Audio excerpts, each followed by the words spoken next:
सुप्रभात सभी छात्र छात्राओं, परम श्रद्धा आदर सत्कार के योग्य अभिभावक गण महोदय, परम श्रद्धे जितने भी युवा साथीगण मार्गदर्शक के रूप में, स्नेह के रूप में, सहयोग के रूप में, विद्यालय परिवार के साथ सिटी के रूप में जुड़े हुए सभी बंधुओं का, इस विद्यालय परिवार के भविष्य के रूप में संजोहित हमारे कर्मयोगी बच्चों, दूसरे विद्यालय के पढ़ रहे ऑनलाइन क्लास को, इस वीडियो को देखने वाले सभी बच्चों का बाल साधना की इस ऑनलाइन क्लास में हार्दिक अभिनंदन है, स्वागत है, इस्तकबाल है।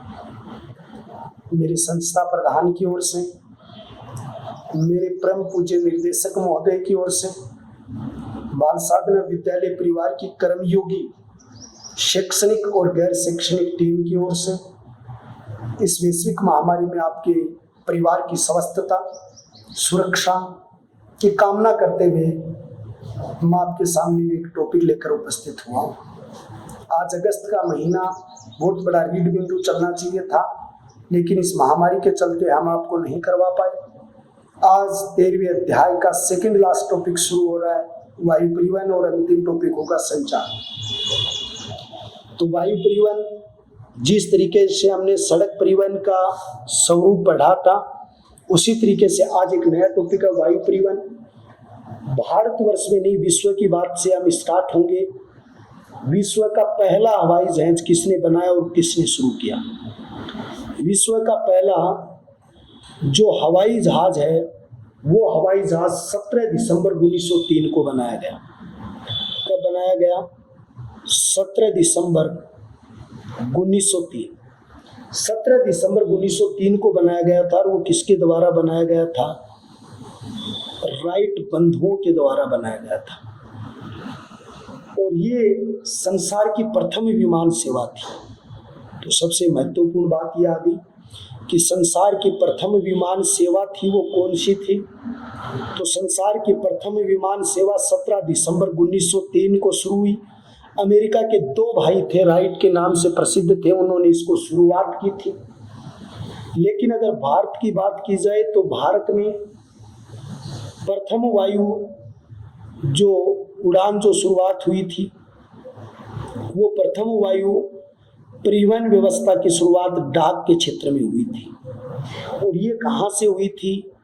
इलाहाबाद जो क्षेत्र था, उस समय बहुत बड़ा महत्वपूर्ण क्षेत्र हुआ करता था ब्रिटिश शासन में। इलाहाबाद से नैनो एक क्षेत्र था, उस नैनो तक ये पहली बार भारत में कोई हवाई उड़ान डाक सप्लाई के लिए हुई है। ये भारत का पहला प्रयास था जिसमें ये हवाई जहाज से यात्रा या हवाई यात्रा शुरू हुई है। भारत में पहली व्यवस्थित विमान सेवा बंबई से कराची के मध्य हुई। दूसरी बात यह, भारत में प्रथम व्यवस्थित उड़ान, भारत में प्रथम व्यवस्थित उड़ान जो है, वो व्यवस्थित उड़ान बंबई से कराची के मध्य हुई थी। किसके मध्य हुई? बंबई से कराची के मध्य हुई थी। तो आप यहाँ पर एक बात लिखेंगे कि भारत की प्रथम व्यवस्थित उड़ान जो है वो बंबई से कराची के मध्य हुई। और उसका संचालन कब हुआ? 1920 में हुआ था। भारत में विमान क्षेत्र को एक अच्छा बैकग्राउंड देने के लिए, एक सुदृढ़ रूप देने के लिए, भारत को विकसित देशों की श्रेणी में लाने के लिए भारत की हवाई यात्राओं में भी भारत का स्थान महत्वपूर्ण होना जरूरी था। इसलिए भारत में कई एयरपोर्ट विकसित किए गए, और जिनमें भारत का सर्वश्रेष्ठ जो एयरपोर्ट विकसित हुआ, वो सर्वश्रेष्ठ एयरपोर्ट इंदिरा गांधी हवाई अड्डा विकसित हुआ था। पालम क्षेत्र दिल्ली में स्थित है। ये भारत का सबसे व्यस्त और सर्वाधिक उड़ान वाला हवाई अड्डा है। यानी सर्वाधिक उड़ान भारत की जो भरी जाती है, वो सर्वाधिक उड़ान यहीं से भरी जाती है, इंदिरा गांधी अंतर्राष्ट्रीय हवाई अड्डा पालम दिल्ली में। लेकिन सबसे ज्यादा एयरपोर्ट गुजरात में है। लेकिन दूसरी बात, अगर राज्य विशेष की जाए तो सबसे ज्यादा जो एयरपोर्ट हैं, वो ज्यादा एयरपोर्ट कहाँ विकसित होते हैं? गुजरात क्षेत्र के अंतर्गत सर्वाधिक एयरपोर्ट है। भारत में अंतर्राष्ट्रीय हवाई अड्डों की संख्या 25 है। अभी ये विकसित हो चुकी है, अभी 27 के लगभग या 28 के लगभग हो चुकी है करंट में, लेकिन बुक में 25 ही है। भारत में अंतर्राष्ट्रीय हवाई अड्डों की संख्या जो है वो भारत में अंतर्राष्ट्रीय हवाई अड्डों की संख्या जो है 25 है, लेकिन वर्तमान में 28 के रूप में विकसित हो रहा है। आंकड़े 25 के हैं, लेकिन वर्तमान समय में 28 की संख्या है, लेकिन ये रिकॉर्ड में अभी 25 आ रहे हैं। हिंदुस्तान एयरक्राफ्ट लिमिटेड की स्थापना 1940 में बेंगलोर में की गई थी। भारतीय वायुयान के एक विकास के लिए, वायुयानों के निर्माण के लिए हिंदुस्तान एयरक्राफ्ट, इसका मुख्य उद्देश्य था अच्छे वायुयानों का निर्माण, वायुयानों के पुर्जों का निर्माण करना। तो आपसे पूछा जाएगा हिंदुस्तान एयरक्राफ्ट लिमिटेड कंपनी जो वायुयानों का निर्माण करेगी, वायुयानों के निर्माण और विकसित करने का प्रयास करेगी, इसका गठन 1940 में हुआ था। और ये कौन सा क्षेत्र है जहाँ पर ये विकसित हुआ था? वो बेंगलोर था। 31 मार्च 2007 से पहले मैं 2 तिथि बता दूं, 1953 में एयर इंडिया का गठन हुआ था। अब एयर इंडिया का क्या काम था? ये विदेशी यात्रा भरेगा भाई। क्या करेगा? विदेशी यात्रा होगी से यूरोप महाद्वीप में, अफ्रीका महाद्वीप में, अनेक देशों में, जो दूर दराज के विदेश हैं, चाहे वो खाड़ी प्रदेश है, खाड़ी प्रदेशों में, दूर दराज के देशों में, विदेश के देशों में यात्राएं की जाएंगी इनसे। यहाँ से विदेशी यात्रा शुरू होगी और ये विदेशी यात्रा जो है, ये विदेशी यात्रा एयर इंडिया जो है वो सप्लाई करवाएगी। लेकिन 1993 ईस्वी के अंतर्गत एक संगठन और बना, इंडियन एयरलाइंस। ये इंडियन एयरलाइंस है वो पड़ोसी देश और पड़ोसी देशों के साथ आंतरिक जो यात्राएं हैं वो यात्राएं होंगी। तो 1953 ईस्वी में एयर इंडिया विदेशी यात्रा के लिए इसका गठन हुआ था और 1953 के अंतर्गत एयर इंडिया बनी थी और इंडियन एयरलाइंस थी वो 1993 में बनी थी। और ये जुड़कर 31 मार्च 2007 को इंडियन एयरलाइंस के रूप में एक ही साथ इसका विलयकरण कर दिया गया था। 1953 में सभी वैमानिक कंपनियों का राष्ट्रीयकरण करके ये 2 निगम स्थापित किए थे। ये जो 2 निगम है, ये दोनों निगम किए थे स्थापित, वो स्थापित करने की तिथि थी 1953। और इनमें क्या किया गया था? सभी वैमानिक कंपनियों का, सभी वैमानिक जो वायुयानों की उड़ान में महत्वपूर्ण है, उन सभी वैमानिक कंपनियों का राष्ट्रीयकरण करके यानी सभी वैमानिक कंपनियों का राष्ट्रीयकरण करके 2 निगम स्थापित किए थे। क्या किए थे? 2 निगम स्थापित किए थे। एक तो इंडियन जो एयर इंडिया और एक इंडियन एयरलाइंस। 1953 में दोनों गठन हो गए, लेकिन ये 93 में अलग हो गए थे और फिर 2007 में इन्हें पुनः कर दिया गया था। और 1953 में सभी जो आपकी इंडियन एयरलाइंस से जो आपकी उड़ान भरने वाली थी, उनका एक स्थान पर राष्ट्रीयकरण किया गया 1953 में।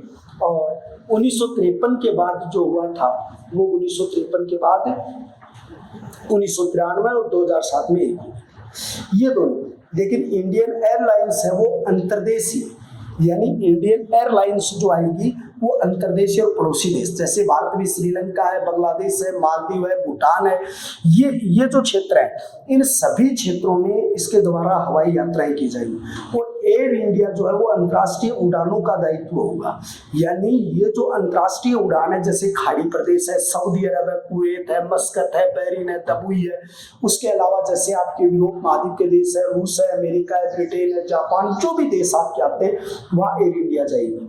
दूसरी बात, दोनों को एक साथ national activation company of limited के नाम से किया गया। जब 31 मार्च 2007 को दोनों को जब एक किया गया था, तो इसको एक national activation company of limited के नाम से रखा गया। उस समय क्या किया था, जो उड़ीसा का एक मंदिर है ब्लैक पगोड़ा, उड़ीसा का एक मंदिर है जिसका नाम क्या, ब्लैक पगोड़ा, और इसको आप क्या कहते हैं, कोणार्क का मंदिर। और कोणार्क का कौन सा मंदिर है? ये सूर्य मंदिर है। तो इस कोणार्क के सूर्य मंदिर को इसका प्रतीक बनाया गया। क्या बनाया गया? प्रतीक। और उसका कलर कैसा किया गया? नारंगी जैसा उसका कलर किया गया। तो कोणार्क के सूर्य मंदिर, इसमें जो नोटेड बिंदु आएगा बच्चों, वो नोटेड बिंदु ये होगा कि कोणार्क के सूर्य मंदिर को इसके प्रतीक के रूप में स्वीकार किया गया, नारंगी जैसा उसका कलर किया गया, और ये एक सूर्य मंदिर के रूप में विकसित हुआ था। अगली हवाई यात्रा के रूप में क्या शुरू हुआ उसको भी हम डिटेल से देखेंगे। तो उस बिंदु पर हम आते हैं पवन हंस हेलीकॉप्टर्स के नाम से। अब हम अगला टॉपिक पढ़ेंगे, पवन हंस हेलीकॉप्टर। पवन हंस हेलीकॉप्टर शुरू हुई थी, ये किस क्षेत्र में हुई थी? एक तो निजी संस्थान है, यानी जो बिरला ग्रुप है, जेके लक्ष्मी ग्रुप है, उसके अलावा यानी आपके डालमिया ग्रुप है, रिलायंस ग्रुप है, ये निजी संस्थाओं में पहली बार ये आया था।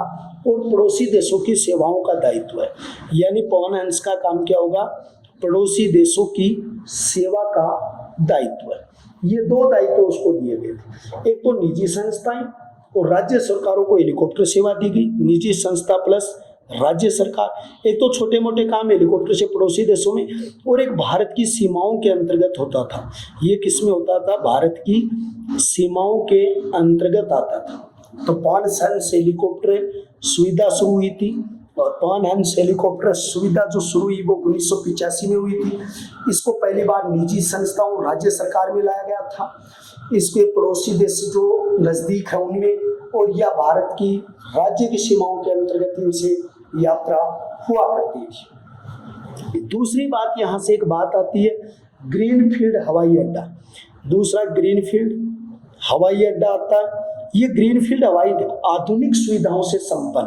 पहली बात तो आपको ये शब्द बहुत महत्वपूर्ण है, आधुनिक सुविधाओं से संपन्न, यानी पूर्ण रूप से आधुनिक सुविधाओं से क्या होना चाहिए? संपन्न होना चाहिए। अब आप ये कहोगे आधुनिक सुविधाएं कौन सी है?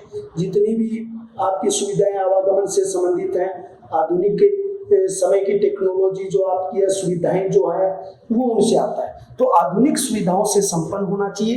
ये हवाई अड्डे, जो बड़े हवाई अड्डे हैं, उनके भार को कम करने के लिए किया गया और उनसे कुछ दूरी पर बनाया गया। यानी पुराने हवाई अड्डे हैं, उनसे कुछ दूरी पर नए हवाई अड्डों का निर्माण किया गया, और वो हवाई अड्डे आधुनिक सुख सुविधाओं से क्या थे? संपन्न थे। तो ग्रीनफील्ड हवाई अड्डा जो है आधुनिक सुख सुविधाओं से संपन्न है। और कासिम कोट अलवर का राजस्थान में हवाई अड्डा ग्रीन फोर्ट है। तो आप एक बात लिखोगे, कासिम कोट हवाई अड्डा, और ये हवाई अड्डा जो है वो क्या है? ग्रीन एयरपोर्ट है, या आप कह सकते हो ग्रीनफील्ड हवाई अड्डा है। और ये ग्रीनफील्ड हवाई अड्डा जो आपका कहाँ का प्रसिद्ध है? अलवर का प्रसिद्ध है। तो आप कासिम कोट हवाई अड्डा ग्रीनफील्ड हवाई अड्डा है, और ये राजस्थान का प्रसिद्ध है। तो आप यहाँ राजस्थान के संदर्भ में भी ये चीज लिख सकते हैं। तो ग्रीनफील्ड हवाई अड्डा, पुराने हवाई अड्डों से दूर नए आधुनिक सुख सुविधाओं से संपन्न हवाई अड्डे होंगे। और इन हवाई अड्डों में क्या किया गया है कि जैसे राजस्थान परिप्रेक्ष्य का उदाहरण लोगे आप, तो राजस्थान में आप उदाहरण लोगे कासिम कोट का पहला। और कासिम कोट क्षेत्र आपका कहाँ आता है? अलवर क्षेत्र में आता है, जहां पर इस तरीके के हवाई अड्डों का निर्माण किया गया। ब्राउनफील्ड योजना, दूसरी एक बात यहाँ आती है, ब्राउनफील्ड परियोजना। ब्राउनफील्ड परियोजना कौन सी परियोजना है भाई?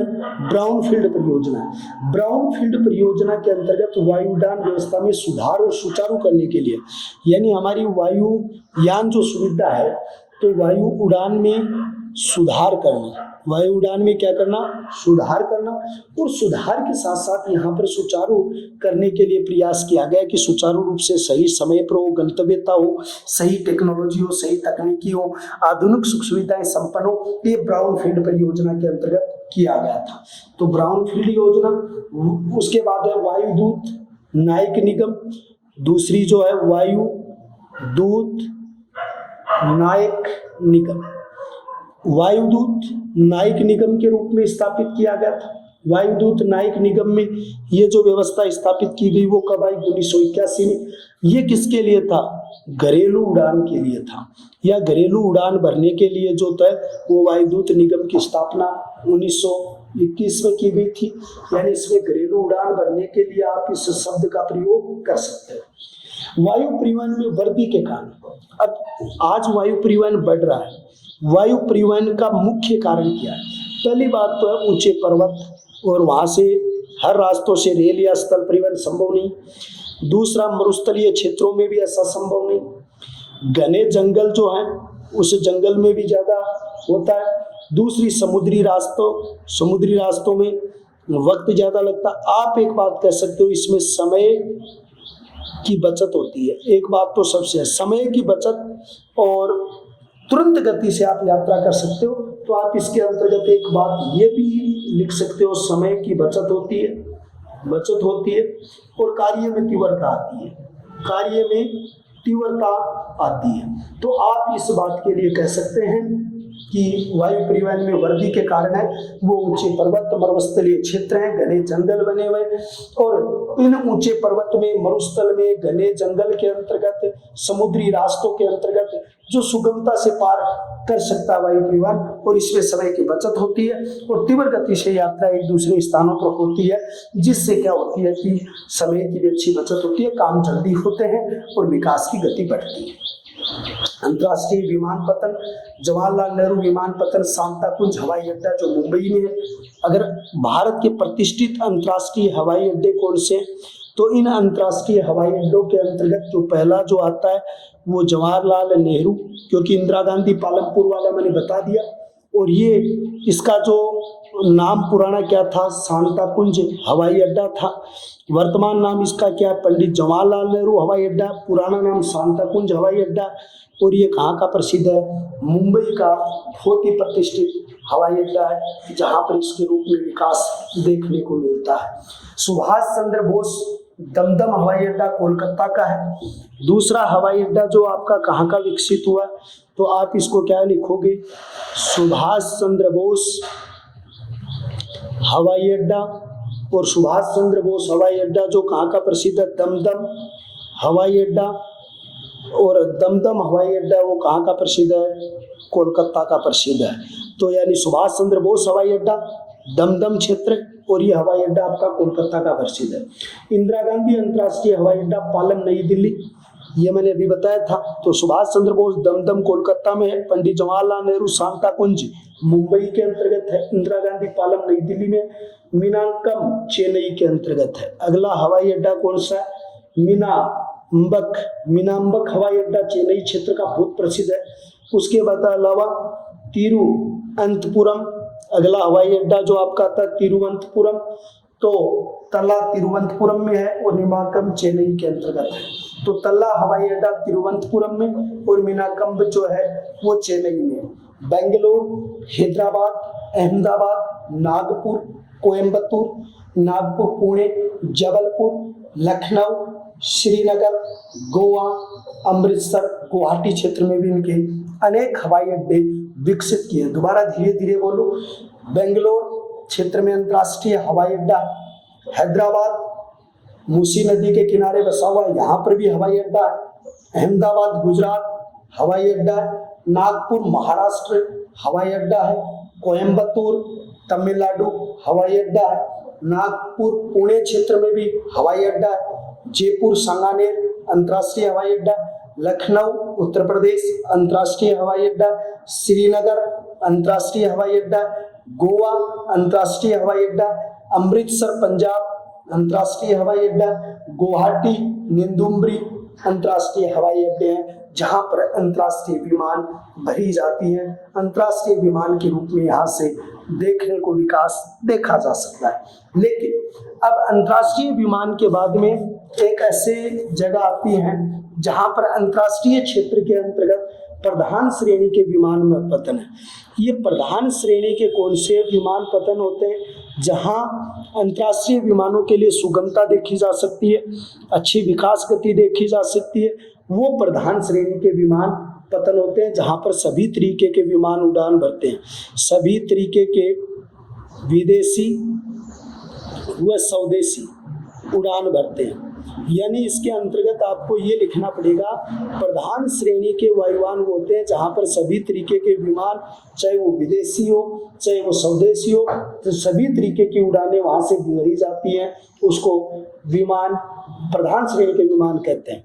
इस प्रधान श्रेणी के विमान में अगरतला क्षेत्र है, उसके बाद अहमदाबाद क्षेत्र है, उसके बाद में राजाशेसी जो अमृतसर में आता है, ये अमृतसर में आता है। उसके बाद आमोसी लखनऊ के अंतर्गत आता है। जो आमोसी क्षेत्र है वो कहाँ का प्रसिद्ध है? लखनऊ का बहुत ही प्रतिष्ठित है। सफरदंग दिल्ली है, सफरदंग क्षेत्र है वो कहाँ का प्रसिद्ध है? दिल्ली। गुवाहाटी, जयपुर, नागपुर, ये तिरुचिरापल्ली, बाटापानी, शिलोंग क्षेत्र में ये काफ़ी प्रतिष्ठित है। तो प्रधान श्रेणी के सभी तरीके की विदेशी और स्वदेशी उड़ान भरी जाती हैं।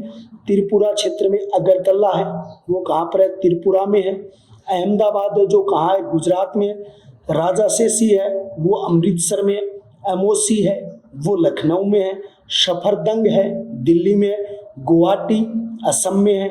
सांगानेर जयपुर में और नागपुर महाराष्ट्र में।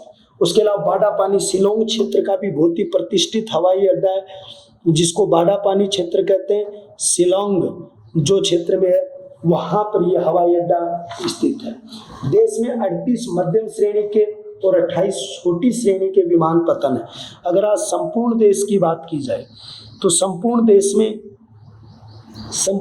में 38 मध्यम श्रेणी के विमान हैं। मध्य श्रेणी के विमान है तो मध्यम श्रेणी के विमान पतन है वो देश में 38 है और 28 छोटी श्रेणी के विमान पतन है। 28 हैं वो छोटी श्रेणी के विमान पतन है। तो आप इसमें दो उदाहरण लिखोगे, 38 मध्यम श्रेणी के विमान पतन और 28 छोटी श्रेणी के विमान पतन है। सरकारी सहायता प्राप्त उड्डयन क्लब भी स्थापित किया गया जहां बालकों को प्रशिक्षण दिया जाता है। यानी सरकारी सहायता लेकर एक उड्डयन क्लब स्थापित किया गया भारत सरकार द्वारा, उड्डयन क्लब। और इस उड्डयन क्लब का द्वारा होगा कि जब स्कूली शिक्षा चल रही होती है उस स्कूली शिक्षा के दौरान बालकों को प्रशिक्षण देना या बालकों को उस समय की अच्छी टेक्नोलॉजी की जानकारी देना जिसमें बच्चे ज़्यादा से ज़्यादा इसमें आए या इसके बारे में सीखें। अगर बात की जाए उससे बाद में अब राजस्थान के परिप्रेक्ष्य की बात की जाए तो राजस्थान वर्तमान समय में 26 एयरपोर्ट ऑब्लिक हवाई पट्टी है। तो राजस्थान में 26 क्या है? एयरपोर्ट हैं। और 26 एयरपोर्ट के साथ में आप ये भी लिख सकते हो कि हवाई पट्टियों की संख्या वो टोटल एयरपोर्ट जो है वो 26 है। 4 एयरपोर्ट अंतर्राष्ट्रीय विमान के लिए। कितने अभी? 4 एयरपोर्ट हैं वो अंतर्राष्ट्रीय विमान भरी जाती है। क्या भरी जाती है? अंतर्राष्ट्रीय विमान यहाँ से शुरू होते हैं। तो 4 अंतर्राष्ट्रीय में जो है वो सांगानेर है। सांगानेर कहाँ पर है भैया? आपका जयपुर में। दूसरा रातानाडा जोधपुर, रातानाडा है वो कहाँ पर है? आपका जोधपुर क्षेत्र के अंतर्गत है। तीसरा डबोक जो आपका कहाँ स्थित है? उदयपुर के अंतर्गत स्थित है। और चौथा जो विकसित हुआ वो कहाँ है? कोटा। तो भारत में कितने एयरपोर्ट हैं? 26। कितनी हवाई पट्टी हैं? 26। 4 एयरपोर्ट और अंतर्राष्ट्रीय विमान कहाँ है? राजस्थान में। सांगानेर कहाँ का विकसित है? जयपुर। रातानाडा कहाँ का विकसित है? जोधपुर। डबोक कहाँ का विकसित है? उदयपुर। और चौथा कहाँ का विकसित हुआ है? कोटा क्षेत्र जो है वहाँ पर ये विकसित किया गया है। भारतीय वायुसेना के तहत जैसलमेर, बीकानेर, बाड़मेर में भी, सूरतगढ़ में 4 एयरपोर्ट विकसित किए गए हैं। तो अगले एयरपोर्ट विकसित हो रहे हैं वो कहाँ है? कौन कर रहा है? भारतीय वायुसेना विकसित कर रही है। कौन विकसित कर रहा है? भारतीय वायुसेना। तो भारतीय वायुसेना जो कर रही है वो भारतीय वायुसेना 4 जिलों में कर रही है। एक तो भारतीय वायुसेना ने जैसलमेर में, क्योंकि वहां पर अक्सर युद्ध अभ्यास होते रहते हैं। दूसरे नंबर के ऊपर कौन सी है? बीकानेर क्षेत्र है। तीसरे नंबर पर बाड़मेर। ये 3 तो सीमावर्ती में वैसे हो गए। सूरतगढ़, यानी चारों अंतर्राष्ट्रीय सीमा पर है। जैसलमेर पाकिस्तान की सीमा पर है, बीकानेर पाकिस्तान की सीमा पर है, बाड़मेर पाकिस्तान की सीमा पर है और सूरतगढ़ श्री गंगानगर पाकिस्तान की सीमा पर है। यहाँ पर हमारे 4 नौसैनिक अड्डे हैं वो यहाँ पर विकसित किए गए। 2 हमारी हवाई पट्टियाँ जेके ग्रुप और बिरला ग्रुप के तहत विकसित हुए हैं। ये दोनों सीमेंट ग्रुप हैं, जेके ग्रुप और प्लस दूसरा जो ग्रुप है सीमेंट का वो कौन सा है, बिरला ग्रुप। इन दोनों ग्रुप के द्वारा 2 हवाई पट्टी बनाई गई है, 2 हवाई पट्टी। एक तो हवाई पट्टी इनकी बनाई गई है पिलानी, झुंझुनू जो निजी क्षेत्र की है। एक तो निजी क्षेत्र में पिलानी जहां पर बिरला ग्रुप के द्वारा बनाई गई है, और जेके ग्रुप के द्वारा बनाई गई है वो कहाँ, कांकरोली।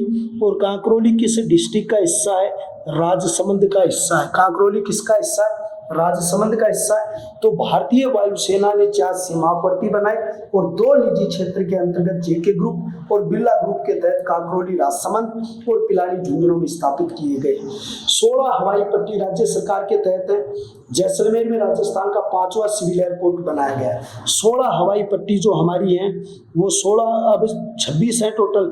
26 के अंतर्गत यानी 10 हैं वो तो अंतर्राष्ट्रीय क्षेत्र, जो आपकी राष्ट्रीय क्षेत्र के सहयोग से, और 16 हवाई पट्टी जो विकसित हुई हैं वो 16 हवाई पट्टी किसकी हैं, राज्य सरकार की है। तो 16 हवाई पट्टी राज्य सरकार के तहत है, बाकी उनके है। जैसलमेर 5वां सिविल एयरपोर्ट बनाया जा रहा है, यानी 4 तो बड़े हैं और जैसलमेर 5वां सिविल एयरपोर्ट बनाया जा रहा है, 5वां सिविल एयरपोर्ट बनाया गया। तो 5वां सिविल एयरपोर्ट बनाया गया, वो जैसलमेर क्षेत्र को विकसित किया जा रहा है। फरवरी 2006 को जो हमारा नया एयरपोर्ट है सांगानेर, भारत का 14वां अंतर्राष्ट्रीय हवाई अड्डा बना था। ये राजस्थान का प्रथम था और भारत का 14वें नंबर का अंतर्राष्ट्रीय हवाई अड्डा था, जी अंतर्राष्ट्रीय क्षेत्र का दर्जा प्राप्त की दिया गया था। अंतर्राष्ट्रीय हवाई उड़ान की स्वीकृति मिली थी। तो आप लिखेंगे फरवरी 2006 के अंतर्गत सांगानेर जयपुर क्षेत्र का जो हवाई अड्डा है वो 14वां अंतर्राष्ट्रीय हवाई अड्डा बन गया था, उड़ान भरने की स्वीकृति मिल गई थी। दूसरा हवाई अड्डा जो अंतर्राष्ट्रीय उड़ान के लिए विकसित किया जा रहा है, महाराणा प्रताप अंतर्राष्ट्रीय हवाई अड्डा। दूसरा हवाई अड्डा कौन सा है, महाराणा प्रताप अंतर्राष्ट्रीय हवाई अड्डा। और महाराणा प्रताप अंतर्राष्ट्रीय हवाई अड्डा वो कहाँ का प्रसिद्ध है, डबोक। और डबोक क्षेत्र कहाँ पर, आपका उदयपुर क्षेत्र के अंतर्गत है। ये दूसरा सर्वश्रेष्ठ जो आपका व्यापारिक क्षेत्र के लिए हवाई अड्डा विकसित किया गया है। नाल हवाई अड्डा बीकानेर भूमिगत हवाई अड्डा, एशिया का सबसे बड़ा हवाई अड्डा भूमिगत। तो आप लिखेंगे नाल हवाई अड्डा। और नाल हवाई अड्डा वो कहाँ का प्रसिद्ध है, बीकानेर का, बीकानेर का है। और ये भारत का, एशिया का पहला भूमिगत हवाई अड्डा है, एशिया का पहला भूमिगत हवाई अड्डा है। तो आप यहाँ क्या लिखेंगे, एशिया का पहला भूमिगत हवाई अड्डा कौन सा है, तो नाल हवाई अड्डा। और नाल हवाई अड्डा आपका कहाँ का प्रसिद्ध है, बीकानेर का प्रसिद्ध है। ये सारी चीजें आपकी विकसित हुई। तो राजस्थान के अंतर्गत 4 सीमा पर विकसित हो रहे हैं। जेके ग्रुप ने 2 पट्टी लगा दी, कांकरोली और राजसमंद और पिलानी, झुंझुनू। 16 हवाई पट्टी राजस्थान सरकार बना रही है। जैसलमेर 5वां इसमें जो आपका एयरपोर्ट बनने जा रहा है। फरवरी 2006 में सांगानेर 14वां अंतर्राष्ट्रीय हवाई अड्डा बना। अब महाराणा प्रताप डबोक वाला बनने जा रहा है, नाल पहला भूमिगत हवाई अड्डा। और इंदिरा गांधी राष्ट्रीय उड़ान अकादमी जो फुर्सतजंग उत्तर प्रदेश में स्थापित की गई है। तो ये आपका लास्ट एंड फाइनल क्वेश्चन था वायुयान का कि इंदिरा गांधी राष्ट्रीय उड़ान अकादमी कहाँ स्थापित की गई है। तो इंदिरा गांधी राष्ट्रीय उड़ान अकादमी का जो गठन किया गया वो फुर्सतजंग में किया गया। ये जगह का नाम है भाई फुर्सतजंग। फुर्सतजंग जो है वो किस राज्य में है, यूपी में।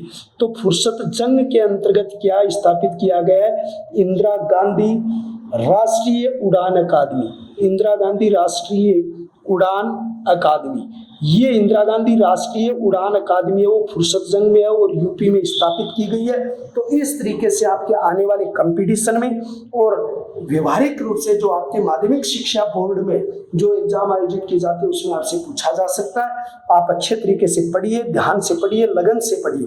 अब एक बार फिर मिलेंगे संचार के साधनों में, जो 13वें अध्याय का अंतिम 8वां पार्ट होगा। प्रत्येक पार्ट को विस्तार से बताया, तो उसमें एक बार फिर मिलेंगे। तब तक के लिए हम विदा हो रहे हैं। और 2 तारीख को और 3 तारीख को जो वीडियो आपके अपलोड किए जाएंगे उनमें क्या है कि 2 का संडे और 3 की रक्षाबंधन है। 4 तारीख